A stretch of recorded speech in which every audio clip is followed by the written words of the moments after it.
Vince McMahon stepping down. Now, I did the live cast on Friday, minutes after it broke. And so we didn't know a lot about, why he's doing it. We still don't know. But I mean, look, this scandal's going on. There's more to come. I got to think there was pressure on him to make this call. I find it very hard to believe that Vince McMahon would willingly step away.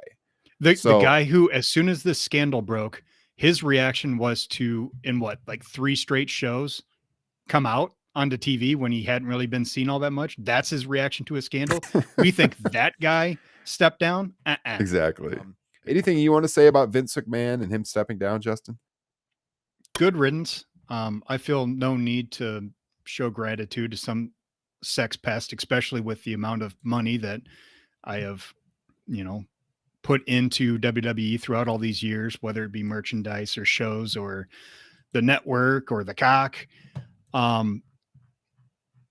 He needed to. The product's been really bad for quite a while now, and a lot of that can go directly towards him.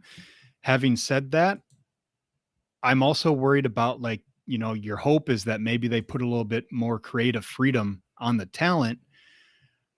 But just like with, early AEW, you have that, can there be too many cooks in the kitchen scenario where AEW didn't really find their footing until, pardon the pun, Tony Khan kind of put his foot down and became the singular vision for creative. And that's the thing with Vince McMahon, love him or hate him. He's been the be all end all for creative. He's the one who says, this is the direction we're going, for better or worse. Now that he's gone, there's a chance that the booking could get even more chaotic. I hope that's not the case. I hope they can streamline everything to make it a coherent, singular vision that is entertaining. I hope and pray deep into every night that Kevin Dunn is next to go and that they get rid of all his television antics that are just as bad, if not worse, than the creative on the show. The camera work is headache inducing. So that's what I'm most curious to see, is the effect of, will the show actually be better? Because I don't know. I'm not convinced that's going to be the case. Yeah. That's what I was going to ask you, is do you think Vince is really going to be totally out of there?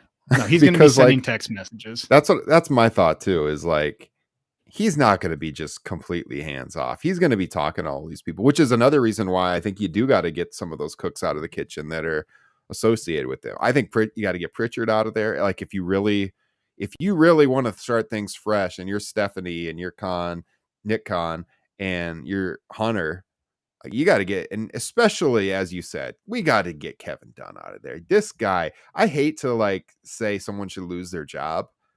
He's been just awful for years, and he's not a great, from the stories you've heard about him and what he said about some of the women and stuff, not a guy you really want to root for anyways. Exactly. That's what I was going to say.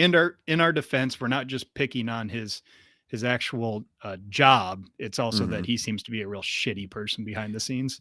Well, in his book, John Moxley said F Kevin Dunn. Yep.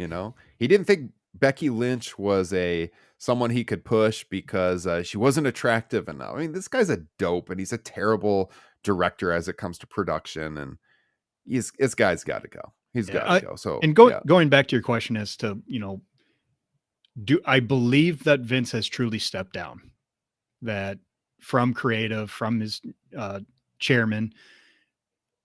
But one of the first text messages I sent you and Kyle after the scandal broke out is, Vince strikes me as the kind of person that he's like a shark. If he's not swimming, he dies. And if he's not going to be super involved, I could easily see him just, expiring, in a few years. I think there will definitely be a lot of text messages from him to Nick Khan and Stephanie saying, this is what you guys need to do.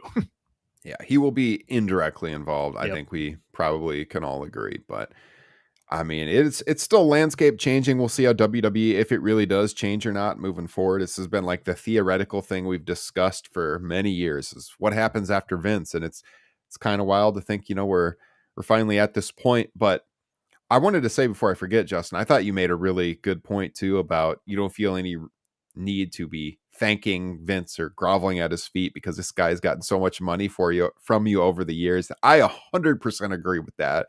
I've seen, especially out of media types, way too many people bowing down to the emperor here. I mean, let's be objective. He's stepping down because of the scandal. That's why Mhm. he's stepping down. You have to put that in your stories about this. Number one. And number two, again, just like you said, I feel no need to thank him for my childhood memories when I paid him for almost 40 years for my childhood memories. You got my money, Vince. Enjoy retirement. And it's like, what are we thinking for him? Like destroying multiple territories and like, Right. I Yeah. mean, who's to say that that wouldn't have happened from somebody eventually, and he had a lot of help doing that. It's not like he was alone on that. He had a lot of daddy's money to Mhm. help him do that. Yeah, I don't know. It was, to me, I was really grossed out when they started that whole thank you Vince chant and Yeah. SmackDown. It's like, I don't know. I just can't imagine like the Oscars taking a moment to applaud Harvey Weinstein for everything he did in the past. It's like, Oh, no. Jesus. No kidding. And I mean, also this narrative about like Vince made your childhood and all this stuff. Like Vince McMahon didn't invent professional wrestling. Like, yeah, he did change it, but Yeah. if Vince wasn't around, we still would have had it. And I feel Mhm. like I probably still would have got into it at some point just because, and a lot of us talk about this, I'm almost 40, you're 40, Kyle's around the same age as us. But a lot of us had like family members, whether that's like our fathers or our uncles or aunts or mothers, whatever, that were into wrestling and they like predisposed us to that and they introduced it to us. I mean, look, my dad was a wrestling fan long before Vince McMahon was involved in pro Mhm. wrestling. And I'm sure he would have brought up to me at some point in time. His favorite wrestler was Ric Flair. It wasn't in the WWF until the 90s.